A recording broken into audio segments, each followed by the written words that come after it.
Estamos aqui na sua presença para agradecer pela vida de cada irmão e de sua família aqui representados.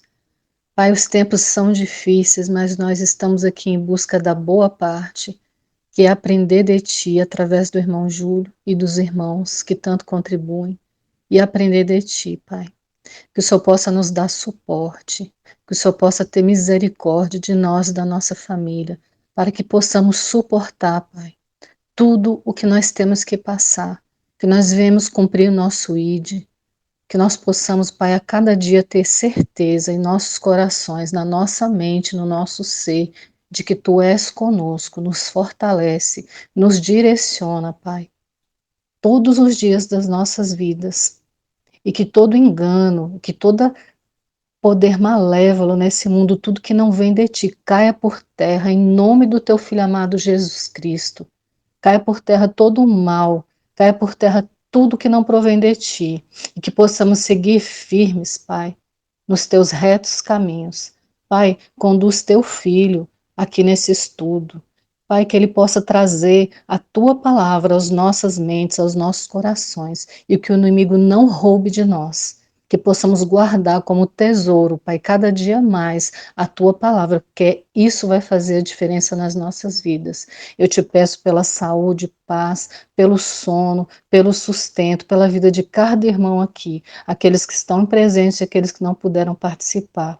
Visite-os, Pai. Dê a sua tranquilidade nessa noite para que possam ter aquele sono reparador e abençoado. Eu te peço em nome do teu Filho amado Jesus Cristo. Amém. Amém. Amém. Louvado seja o nome do Senhor. Que a graça do Senhor Jesus, que o amor de Deus e que a comunhão do Santo Espírito sejam com todos nós. João, capítulo 1, versículo 1 e 2. Nós já falamos algumas vezes sobre a tradução correta de João 1, 1, onde está escrito: no princípio era o verbo, era o Logos, e o Logos, ele estava com Theos, que é Elohim, que é com Deus, e o Logos é divino, essa é a tradução mais correta aqui de João capítulo 1, verso 1, até mesmo, né, tem um teólogo aqui brasileiro, trinitariano, acho que é Dr. Valdir, que ele fala que essa é a tradução correta. E existem outras versões em inglês que não são dadas a ela o mesmo prestígio, né, como a Nova Versão Internacional, por exemplo, onde elas vão verter a tradução correta pela questão do tempo aqui verbal e outras coisas mais que nós podemos falar depois, com o verbo, ele era divino. Então, verso 2 também diz: ele estava no princípio com Deus. Continuando o nosso tema da nossa série sobre o Messias, e eu então indico àqueles que não ouviram o áudio anterior, que não participaram do estudo anterior da primeira parte, e a primeira parte nós fizemos um questionamento, né? Tem um questionamento lá onde é questionado assim: Jesus de Nazaré realmente existiu? Parte 1. Agora nós vamos continuar na parte 2. Jesus de Nazaré realmente existiu? Parte 2. Os céticos, eles estão dispostos a acreditar que qualquer figura histórica tenha realmente existido, desde Napoleão, aos seus feitos, a qualquer coisa relacionada à sua figura esquisita, até mesmo os personagens mais antigos da história, seres que ficaram simplesmente escondidos em tradições de onde os registros são muito descuidados, não dignos de tanta confiança. Mas a palavra nos diz que no princípio era o Logos. Ele estava no princípio com Deus. Satanás procura de várias formas tentar macular, tentar esconder essa origem do Logos desde antes da criação da Terra. Por exemplo, Satanás diz, né, isso ele tem dito, né, para grupos ultra-ortodoxos, que o Altíssimo ele não pode ter filho, ele não tem filho. Quando você lê Provérbios capítulo 30, versículo 4, você vai perceber então que o Messias, ele é mais do que um homem, ele não é um homem ungido, como hoje é propagado pelos ultra-ortodoxos, pelos céticos. Provérbios 30, verso 4, diz assim, nos faz um questionamento retórico: e então no verso 4, pela inspiração, e essa palavra perpassa o tempo e chega até nós hoje. Esse aqui é o eco da eternidade que João soube muito bem assimilar e colocar no início do seu evangelho, antes de qualquer coisa, antes de falar de Jesus como o cumpridor de profecias que os judeus aguardavam, como Mateus faz, antes de enfocar ele como filho do homem, antes de enfocá-lo como aquele que cumpria todos os requisitos para ser o Messias prometido de Israel, João inicia seu evangelho dizendo: ele é o Logos. Ele é o Logos. Ele é a palavra. E aqui em Provérbios 30, verso 4, nós encontramos essa indagação, quando aqui está questionando: quem subiu ao céu e desceu? Quem foi lá? Quem conhece as coisas celestiais e quem nos trouxe? Veja que é muito parecido com o que João também fala lá. E o próprio Cristo diz: ninguém subiu ao céu para saber das coisas do céu, a não ser o Filho do Homem. Quem subiu ao céu e desceu? Quem encerrou? Quem encerrou? Quer dizer, quem reuniu, quem ajuntou os ventos nos seus punhos? Que poder, que autoridade. Quem amarrou, quem estreitou, esse é o sentido, quem estreitou ali, juntou, compactou as águas, todas as águas do oceano, nas suas vestes, na sua coberta, na verdade, esse é o sentido da palavra, na sua coberta, na sua capa, no seu manto. Quem pode fazer isso? E continua então: quem estabeleceu, quem levantou, quem ergueu? Esse é o sentido da palavra aqui hebraica. Quem estabeleceu, quem ergueu, quem levantou todas as extremidades da terra. Uma bola não tem extremidades. Quem estabeleceu todas as extremidades da terra? Essa pergunta é respondida no próprio versículo 4, quando pela inspiração do Espírito aqui está escrito: qual é o seu nome? Qual é o seu nome? E qual é o nome de seu filho? Olha que coisa. Este que encerrou os ventos nos seus punhos, este que pelo seu poder maravilhoso amarrou as águas nas suas vestes, na sua capa, esse que pelo seu poder infinito e incompreensível levantou, ergueu todas as extremidades da terra, ele tem um nome. Incrível como hoje as pessoas se preocupam em discutir infinitamente sobre o nome, sobre a pronúncia vocálica do nome. Mas as pessoas se esquecem também de que ele tem um filho. Qual é o seu nome? Qual é o nome de seu filho? Muito bem. Nessa série Messias, nós estamos vendo registros históricos que nos mostram que este homem, Jesus de Nazaré, Yahushua HaMashiach, existiu e pisou sobre a terra. Nós vimos no texto de Romanos também que Deus não permitiria ficar sem testemunho. Nós vimos, então, alguns registros históricos no estudo passado. Nós vimos Suetônio, por exemplo, historiador romano do ano 120. Nós vimos Plínio, o jovem, o testemunho de Plínio, o jovem governador da Bitínia, entre os anos 111 a 112. Nós vimos também Talo, lá por volta do ano 52, bem mais recente, quando ele faz uma citação lá, e que está lá sendo referenciada por Júlio Africano. Nós vimos isso, né, é fantástico isso aqui no estudo passado. Nós vimos também Públio Cornélio Tácito, mais conhecido apenas como Tácito, que foi governador da Ásia, onde ele fala sobre a questão da perseguição aos cristãos, e esse nome dos cristãos vem de Cristos, que sob o principado de Tibério foi entregue ao suplício. Aqui nós temos lá nos Anais de Tácito, quer dizer, um registro arqueológico, um registro histórico extremamente confiável, e Tácito não era cristão. Nós falamos também sobre o Luciano de Samosata, do ano 125, mais ou menos, ao ano 181, que era um satirista grego, não é isso? Quando ele, lá na obra dele, A Passagem do Peregrino, ele zomba de Cristo e dos cristãos. Olha, Luciano de Samosata, ele era um satirista e um crítico. Ele não ia satirizar nem criticar algo que não existisse, algo que não fosse uma realidade temporal para ele. Então, lá nessa obra dele, Passagem do Peregrino, que está disponível hoje para quem quiser, você vai encontrar essa sátira de Luciano de Samosata, falando do homem que foi crucificado na Palestina. Não é? Nós vimos também sobre Flegon, o Flegon, né, que foi um escravo liberto na época do imperador Adriano, e nós vimos lá Flegon falando sobre o eclipse na época de Tibério César. E esse eclipse coincide com o que a Escritura fala quando Cristo estava lá na cruz e houve trevas da hora sexta até a hora nona. Outro também que faz referência a Cristo é Celso.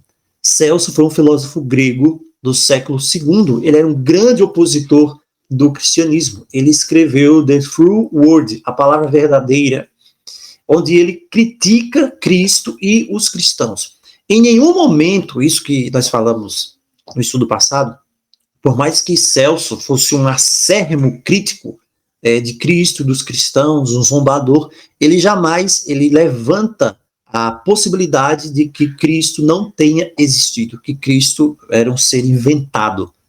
Você vê que essa coisa infantil, ela foi criada apenas mais recentemente. Sempre houve isso, né, nos tempos desses para cá, mas isso reviveu agora, recentemente. Por quê? Porque qualquer coisa que possa ser levada para desencaminhar alguém da verdade, da palavra da verdade, é válida.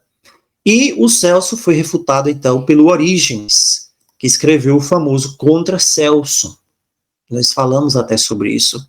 E nós vimos que o Robert Wurst, ele, lá o professor americano, ele fala, né, ele faz citações de como Celso, ele criticava a Cristo, né, você pode ver isso aqui, que ele vai dizer que tudo é mentira, a ressurreição veio de uma mulher histérica. Nós vamos falar sobre ressurreição também, sobre provas históricas. Como é que você tem provas da ressurreição históricas? Nós vamos ver isso também.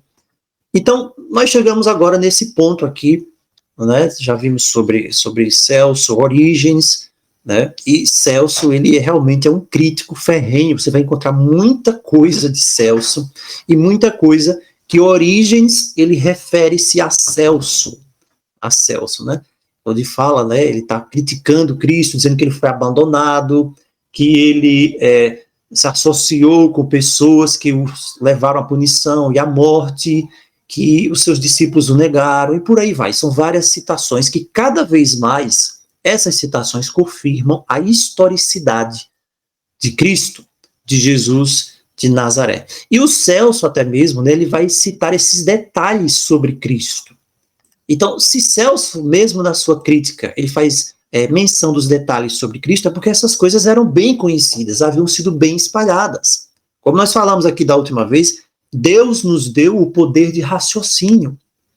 Nós não podemos permitir que as pessoas raciocinem por nós em coisas básicas, para nos levarem a descrer, para nos levarem como uma pessoa sem intelecto, a acreditar em coisas pueris. O Celso, por exemplo, ele faz citação de detalhes sobre Cristo. Por exemplo, ele diz, né, que Jesus nasceu de uma virgem que se casou com um carpinteiro, nós sabemos disso. Ele fala que Cristo tinha ancestrais judaicos. Nós vamos falar também sobre essa questão da genealogia, porque é uma coisa que os céticos eles vão dizer, olha, a genealogia não chega até Cristo. Ela se perde em algum ponto lá na época dos reis e dos reis de Israel, na questão lá da Babilônia, do exílio. Nós vamos ver que não é bem assim. Então Celso vai fazer menções disso aqui, que os discípulos eram pescadores, e Celso chama os discípulos de marinheiros. Olha que interessante aqui. Mas as pessoas não estão dispostas a falar sobre isso, né? A dar valor a isso aqui. Essa fonte aqui tão farta. Ele diz que os discípulos eram cobradores de impostos, e ele começa a falar, né? Dá esses detalhes todos aqui. Então Celso era o grande inimigo, vamos dizer assim, da historicidade do cristianismo, mas Celso não era bobo. Celso não era louco querer dizer que Cristo, que o Messias, Jesus de Nazaré, essa figura tida pelos cristãos como Messias, não havia sequer existido. Celso não era maluco, Celso podia ser qualquer coisa.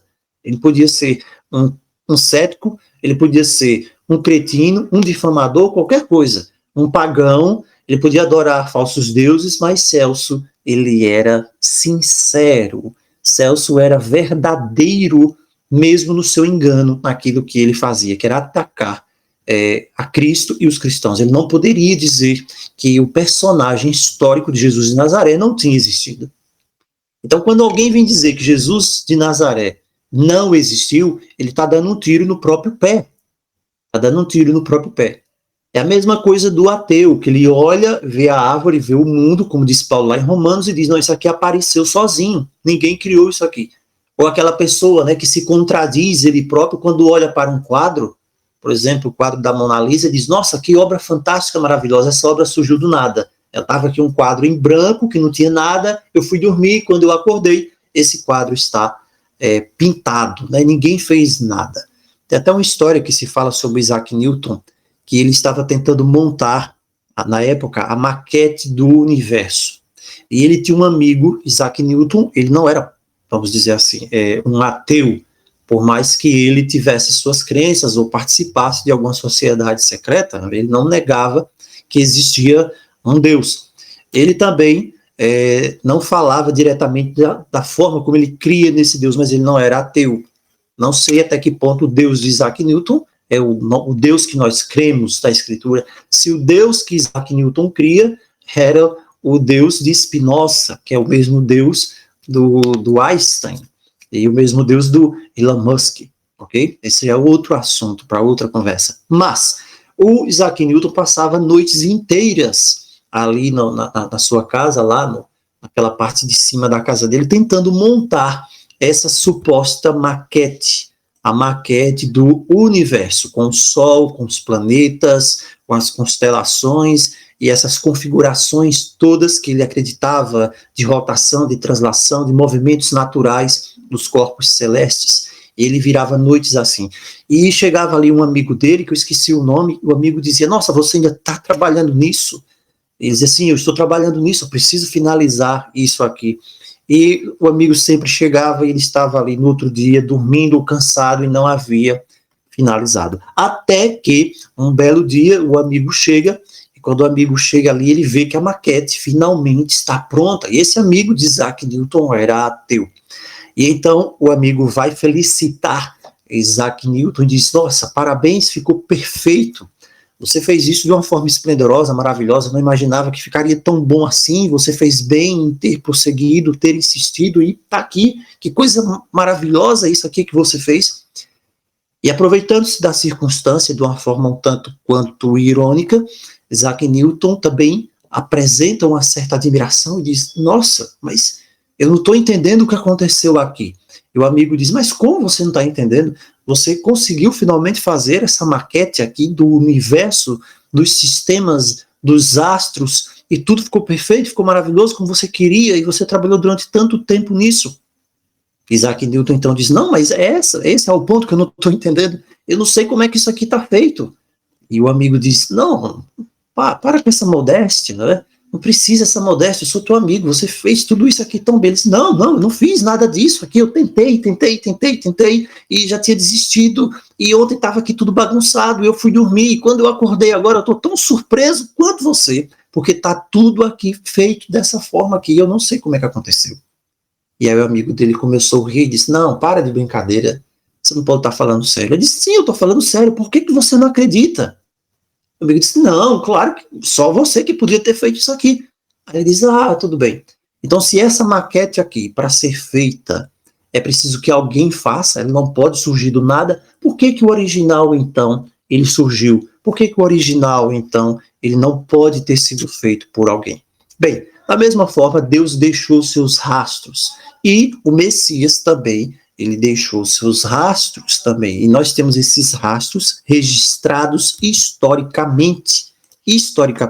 Então Celso não era louco, Celso não era maluco, por mais que fosse um férvido crítico de Cristo, ele sabia que somente existiam cristãos porque tinha havido Cristo, e que os cristãos criam naquilo que era a mensagem que Cristo falava. Então esse Cristo não poderia ser outra pessoa também, que nos traz um fato de registro histórico sobre a existência de Jesus de Nazaré.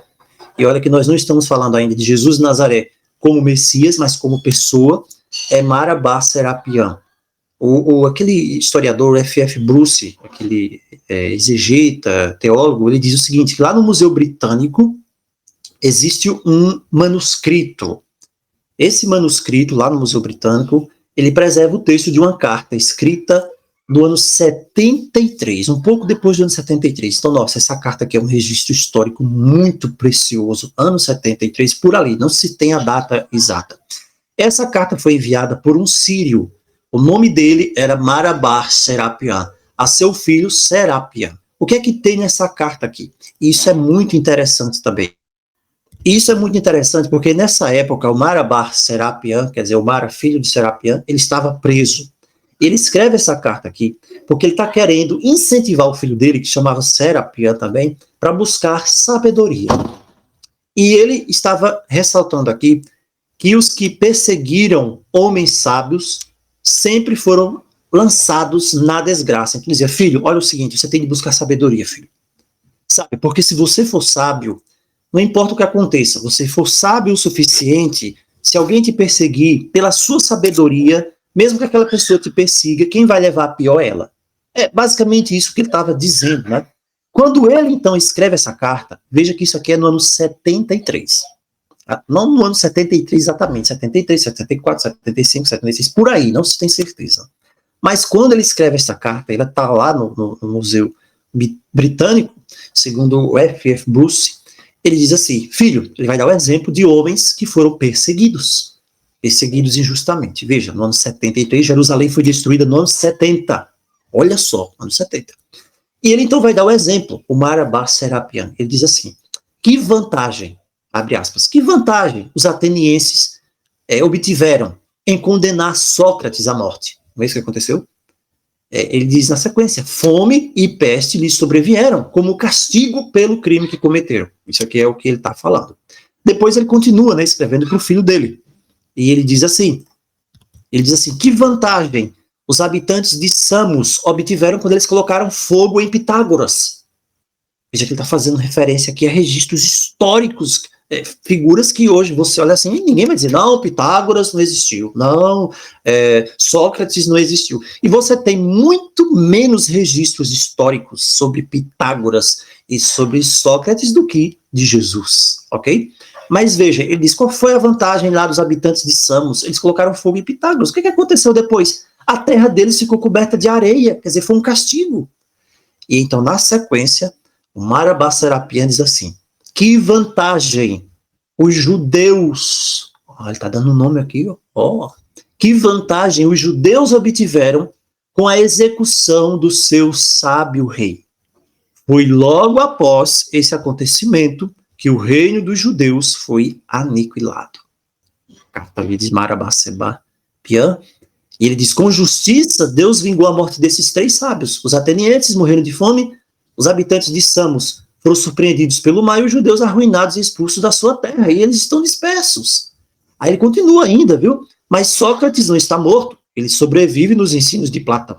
Pitágoras não está morto, ele sobrevive na estátua de Hera. Nem o sábio rei está morto, ele sobrevive nos ensinos que deixou.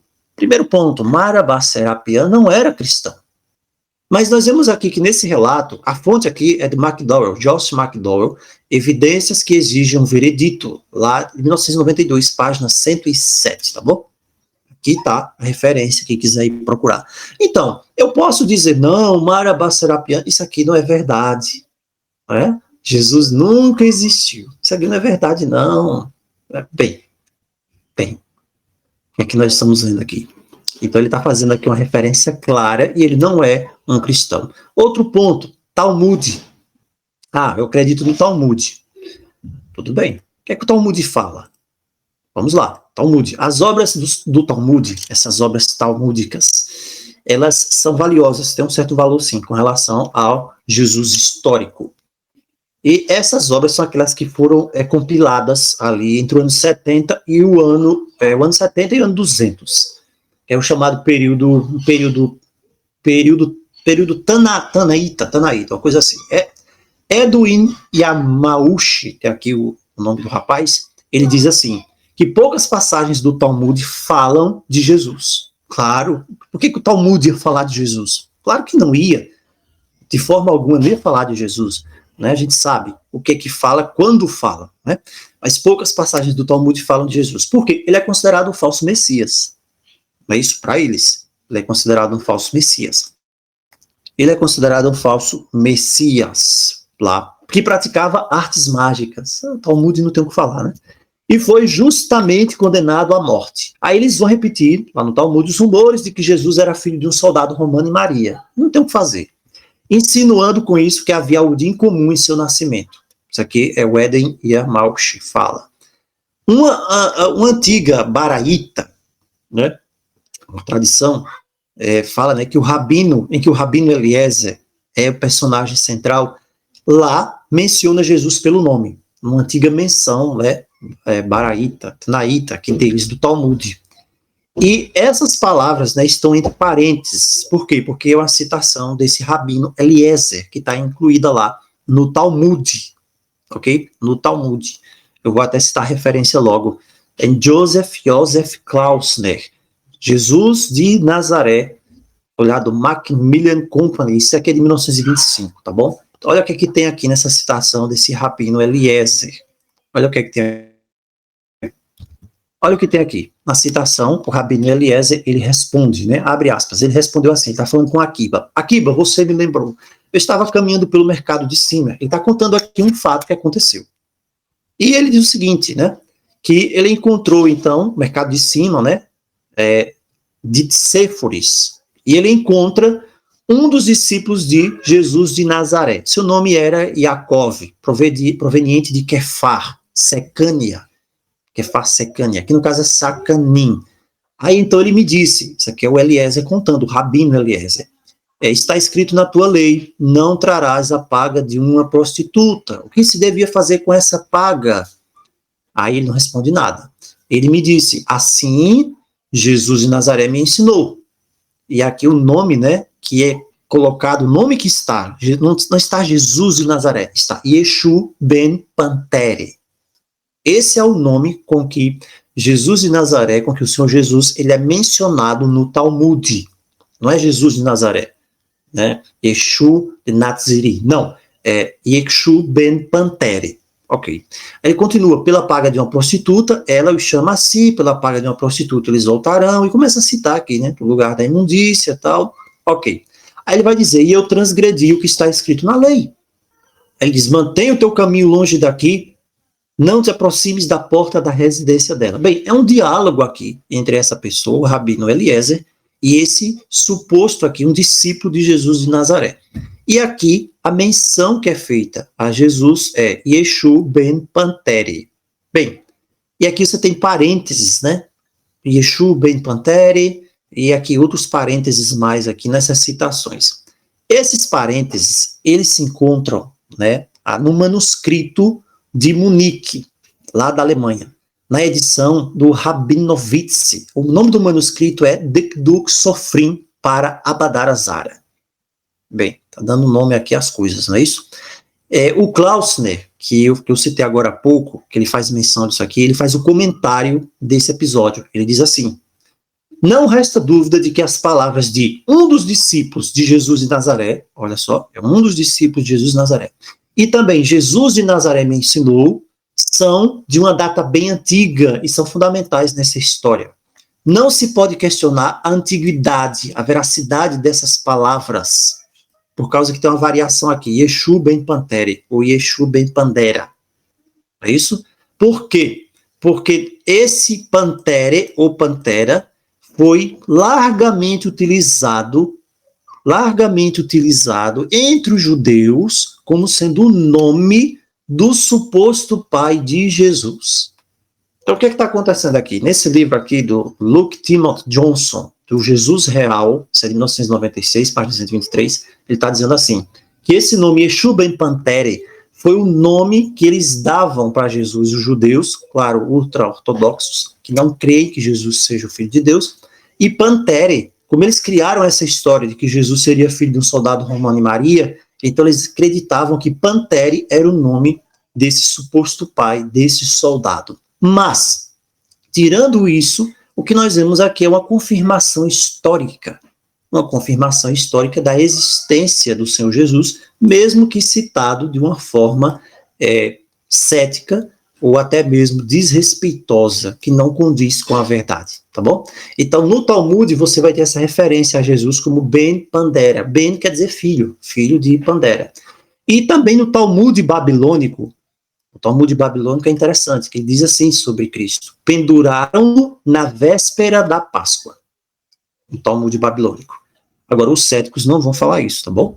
O título que o Talmud dá a Jesus, né, de Ben Pandera, ou Ben Pantere, Yeshu Ben Pandera, nós já vimos, né?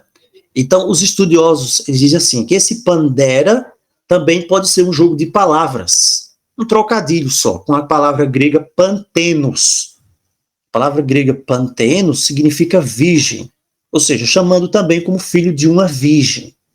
Então, nós temos aqui dois caminhos para o Pantere, ou o pai, o suposto pai, que eles dizem, né, de Jesus, soldado romano, ou o Pantenos, do grego, filho de uma virgem.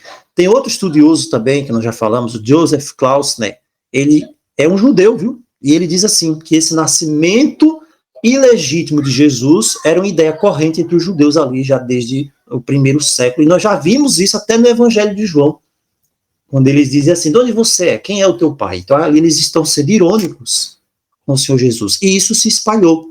Outro ponto também, tem um comentário, né, lá na Baraíla, que diz assim, na véspera da Páscoa, tem tudo a ver aqui com o Talmud babilônico, na véspera da Páscoa, eles penduraram Yeshu, e antes disso, durante 40 dias, o arauto proclamou que Yeshu ia ser apedrejado. Por quê? Por prática de magia, por enganar Israel, fazer Israel se desviar.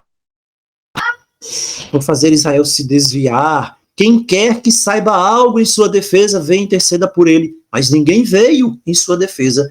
E eles o penduraram na véspera da Páscoa. Fecha aspas. Fonte, Talmud babilônico, Sanedrim 43a.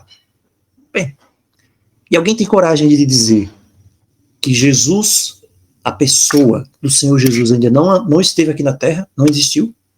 Então, como nós já vimos, poucas passagens do Talmud vão falar do Senhor Jesus. Por quê? Porque eles vão dizer que ele é um falso profeta, praticava artes mágicas, e fora as blasfêmias também, os desrespeitos que vão falar em outras partes, né? Então eles vão repetir esses rumores, soldado romano, que Jesus é filho de soldado romano, só a gente sabe por que essas coisas todas. Mas mesmo esse ponto de vista negativo está confirmando a existência histórica de Jesus. Tem outra citação aqui também do professor Wilcox, que lançou um artigo ali em 82, Jesus na luz, né, dos judeus, né, conforme o conhecimento deles, isso aqui está em alemão. Ele diz assim, a literatura judaica tradicional, embora mencione Jesus só muito raramente, né, vocês não querem falar, respalda a alegação do evangelho que ele curava e fazia milagres. Por isso que eles dizem, eram artes mágicas. Então, quando ele diz que eram artes mágicas que ele fazia, na verdade ele está querendo difamar uma coisa real. Então, como nós falamos desde o início, basta usar a mente, basta raciocinar, com o dom do raciocínio e da iluminação do Espírito que o Criador nos deu.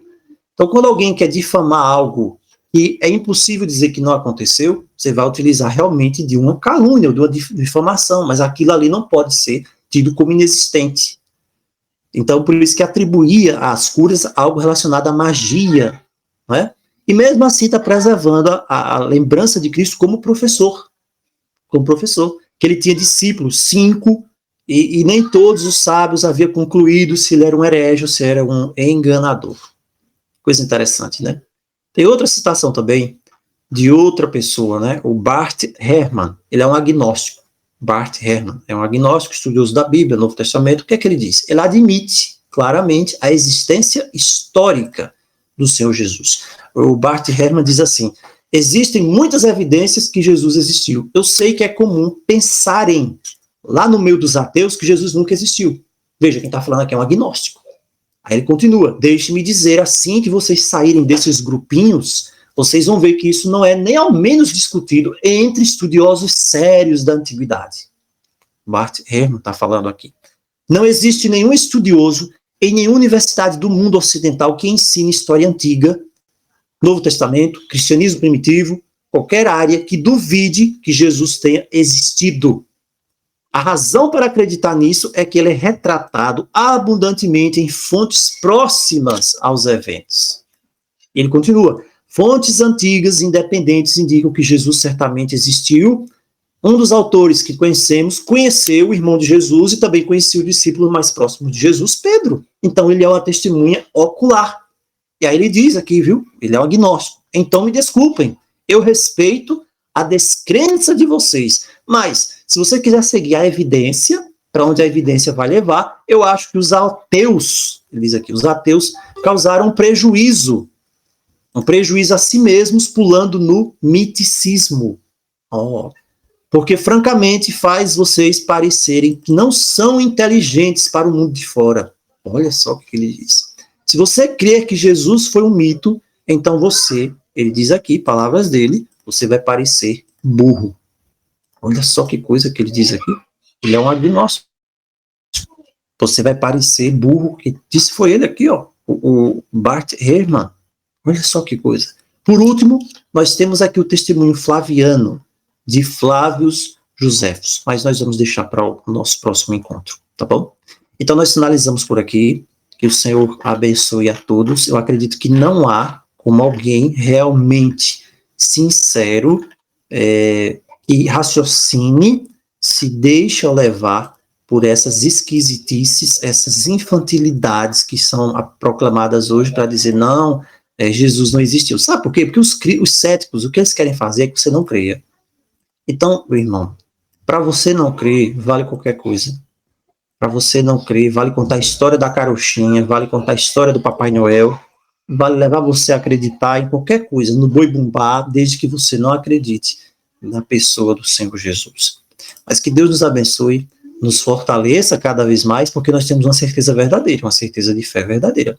Então, você quer fatos históricos? Está aqui, os fatos históricos. Tem pessoas que mesmo assim não vão querer ver, infelizmente. Então, aí é entre elas e o grande trono branco, lá naquele grande dia.